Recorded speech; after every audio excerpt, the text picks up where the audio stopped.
कानपुर के परमठ क्षेत्र में स्थित एक प्राथमिक विद्यालय की नीलामी को लेकर बड़ा विवाद सामने आया है। बीजेपी पार्षद विकास जायसवाल की शिकायत पर अदालत ने मामले का संज्ञान लेते हुए सुनवाई शुरू कर दी है। पार्षद ने नीलामी प्रक्रिया को अवैध बताते हुए शिक्षा के अधिकार के उल्लंघन का गंभीर आरोप लगाया। क्या नियमों को ताक पर रखकर विद्यालय भवन की नीलामी की गई? क्या बच्चों के भविष्य से समझौता हुआ और क्या सबूत मिटाने की कोशिश की गई? इन्हीं सवालों के बीच अब यह मामला अदालत की चौखट पर पहुंच चुका है। फिलहाल अदालत ने संबंधित अधिकारियों को नोटिस जारी कर जवाब मांगा है। आने वाली सुनवाई में इस पूरे प्रकरण की परतें खुलने की उम्मीद है। क्या नीलामी प्रक्रिया में अनियमितता हुई? क्या शिक्षा के अधिकार का उल्लंघन हुआ? और क्या प्रशासन पर कार्रवाई होगी? विद्यालय की नीलामी पूरी तरह नियमों के खिलाफ की गई है। बच्चों के भविष्य के साथ खिलवाड़ हुआ है। बिना वैकल्पिक व्यवस्था के स्कूल भवन को गिराया गया और मलबे की कीमत भी बेहद कम दर्शाई गई। हमने न्यायालय का दरवाजा इसलिए खटखटाया ताकि सच्चाई सामने आए और दोषियों पर कार्रवाई हो। कानपुर के परमठ स्थित प्राथमिक विद्यालय की नीलामी अब कानूनी विवाद में घिर गई है। बीजेपी पार्षद विकास जायसवाल ने अपने अधिवक्ता के माध्यम से अदालत में याचिका दाखिल कर आरोप लगाया है कि विद्यालय की नीलामी पूरी तरह अवैध तरीके से की गई। उनका कहना है कि न तो वैधानिक प्रक्रिया का पालन किया गया और न ही तकनीकी मानकों को ध्यान में रखा गया। पार्षद का आरोप है कि विद्यालय में पढ़ रहे बच्चों के लिए किसी प्रकार की वैकल्पिक व्यवस्था नहीं की गई। ऐसे में यह सीधे तौर पर शिक्षा के अधिकार का उल्लंघन है। अदालत ने मामले को गंभीर मानते हुए प्रमुख सचिव लोक निर्माण विभाग PWD और जिला बेसिक शिक्षा अधिकारी को प्रतिवादी बनाते हुए नोटिस जारी किया है और जवाब तलब किया है। मामले में नया मोड़ तब आया जब कोर्ट की कार्यवाही के दौरान ही जिला बेसिक शिक्षा अधिकारी द्वारा विद्यालय भवन को ध्वस्त करने के आदेश पुनः जारी कर दिए गए। इससे पूरे घटनाक्रम पर और भी सवाल खड़े हो गए। यह मुद्दा विधान परिषद में भी गूंजा, जहां संबंधित समिति ने संज्ञान लेते हुए नोटिस जारी किया। आरोप है कि क्या समिति द्वारा संज्ञान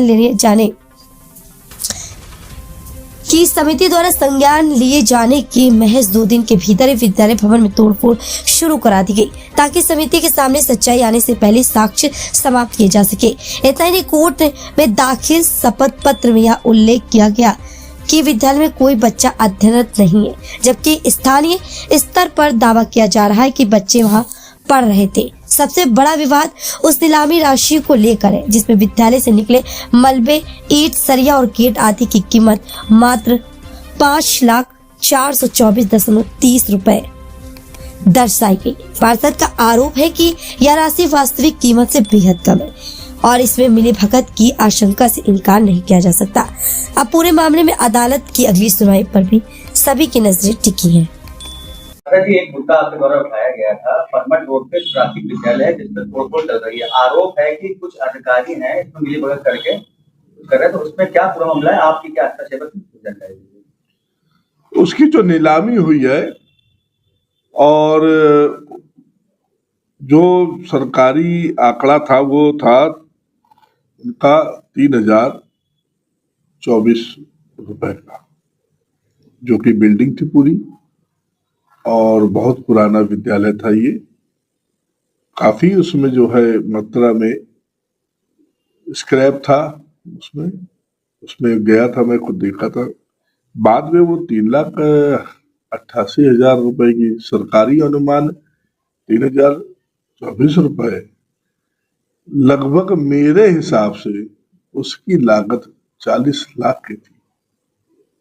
और ये ऐसा नहीं पाप हुआ है, इसके पहले भी आप सबको याद होगा पोपरगंज में एक अस्पताल था सरकारी, और ये सारा खेल माननीय यहाँ के समाजवादी पार्टी के विधायक का है, ये उनकी पूरी टीम है। क्योंकि जो कोपर ये आपके धनकुट्टी का मैटर था, धनकुट्टी का अस्पताल था, वो बच्चा जिस तरीके से भ्रष्टाचार हो रहा है समाजवादी पार्टी के विधायक के द्वारा, उनकी टीम बढ़िया जो बिल्डिंगें हैं उनको गिरा करके, ये सब विरासत है। हम लोग ने भी आइए देखिए मेंटेनेंस कराया है। हमारे यहाँ भी एक कंपोजिट कन्या विद्यालय है, नीचे से लेकर ऊपर तक पूरा इसको मजबूत करा दिया है। आए थे नगर आए तो देख करके धन्य रह गए। इतनी पुरानी हेरिटेज बिल्डिंग को पुनः जीवित करना कम पैसे में, लेकिन नियत और सोच की बात है।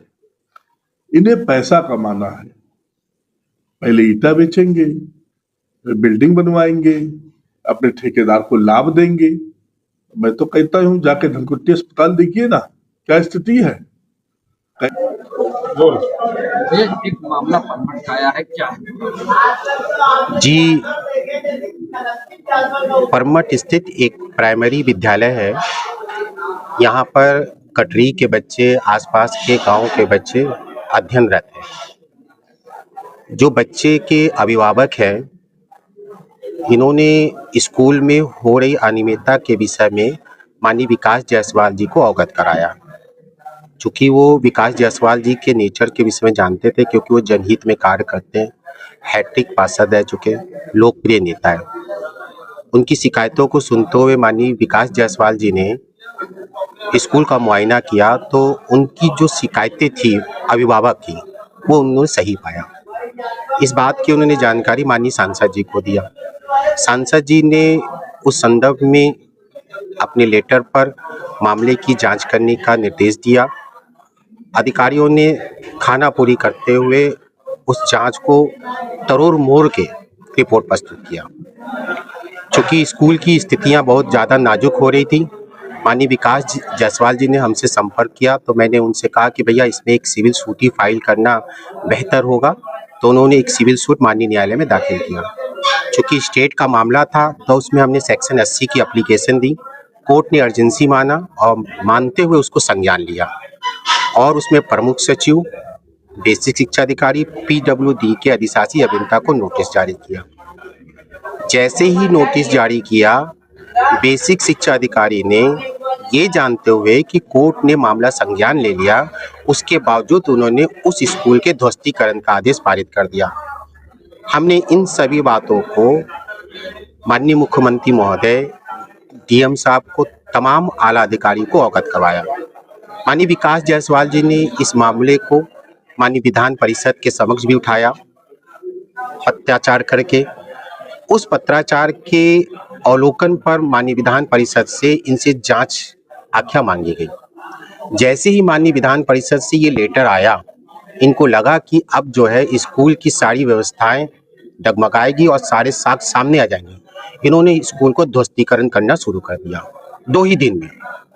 मेरा ये कहना था कि यदि शासन ने जर्जर स्कूल की संपत्ति को तोड़ने का निर्देश दिया था, तो उनका आशय ये नहीं था कि जो जर्जर नहीं है उसको भी तोड़ा जाए। इन लोगों ने उस स्कूल को, जो जर्जर नहीं था, उसको जर्जर घोषित किया। उसमें कोई वैधानिक प्रक्रिया अमल में नहीं लाए, ना कोई तकनीकी प्रक्रिया को फॉलो किया, ना बच्चों की स्कूल में कोई वैकल्पिक व्यवस्था बनाई।